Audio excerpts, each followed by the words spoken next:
forget if you and I spoke about this, but we had a guy, a friend of ours who actually came through the podcast over, and he was talking, he works at the company that does Decentraland and Mana. He gets paid and all that kind of stuff. And I was like, explain to me how this works. And from his perspective, which I am repeating the best of, have I told you about what's going on?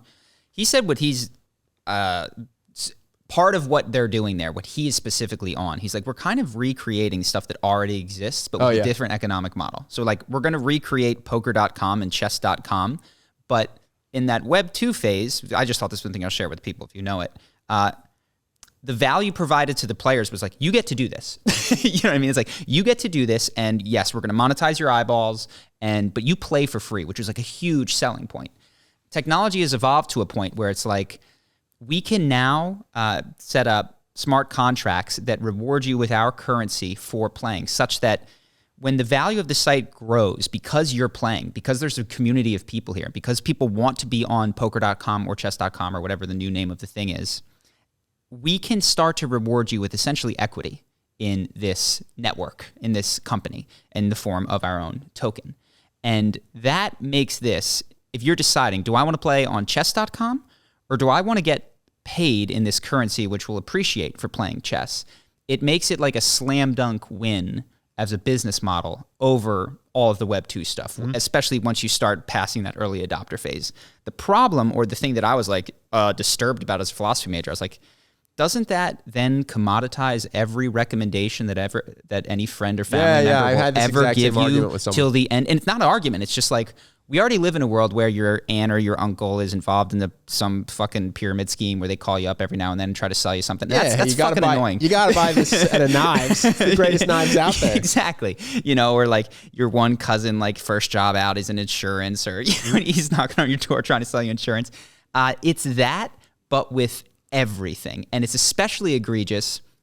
Like if I recommend, I imagine, Marvel has allows some sort of access where if I'm an affiliate partner, brand ambassador, and I recommend Iron Man, okay, I'm not really making that much money. But if I'm involved in some small network, I'm like, dude, you got to get on it. It's the coolest new thing. Like, I don't take phone calls anymore. I'm only on whatever. You got to reach me here. I just foresee this future that I don't want to say is dystopian, but is a bummer, where every sort of recommendation is going to have to be filtered through the lens of what do you stand to gain here. It's no longer like, oh, I enjoy playing chess and want the pleasure of playing chess with you. It's, I want to make money by convincing you to do this thing. And that is going to become available to almost any recommendation that you could ever give anyone to do anything. And it's a not happy world that I'm thinking about. Where I'm constantly wondering if people are telling me the honest feeling if they think I like something or if they just want to get rich. But yeah, so that was a little saddening about Web3. Anything else you got? Yeah, I mean, this is just news. I don't know if we'll have anything to say about it, but the Staples Center, which is the iconic home of the Lakers and Clippers, it's been that way since 1999, will be called the Crypto.com Arena, which first of all, I don't know if it's just because I'm used to Staples Center, but that seems like a terrible name, Crypto.com Arena. Yeah. But it's believed to be the largest U.S. venue naming rights deal to date. They didn't give the numbers. Which means that Crypto.com is making a shit ton of money. Oh, no, it doesn't. No, it doesn't. It means that they have. Sure, or they've raised a shit ton of money. And so I texted a friend because I was like, this is pretty expensive. How are they doing this? Who's pretty smart in the crypto world. And I just said, hey, is it fair to say anyone using Crypto.com could do the same stuff more cheaply without it, but Crypto.com just makes it easy? And he said, yes. They had a ton of investors and used it in the marketing. They aggressively grew to be in front of people. You could do the same thing on Crypto.com that you do on a ton of other services for cheaper, but Crypto.com is just the for the masses kind of, we'll take the biggest fee, but it's what you'll have heard of business model. And I just thought that's interesting because... And the UI is going to be probably one of the slickest, or at least tied for the most user-friendly. Yeah, it's just fascinating because it's the classic do you buy gold or do you sell shovels situation, where this isn't something, it's not providing anything new. It's just making it slightly easier to do something, but also making it more expensive.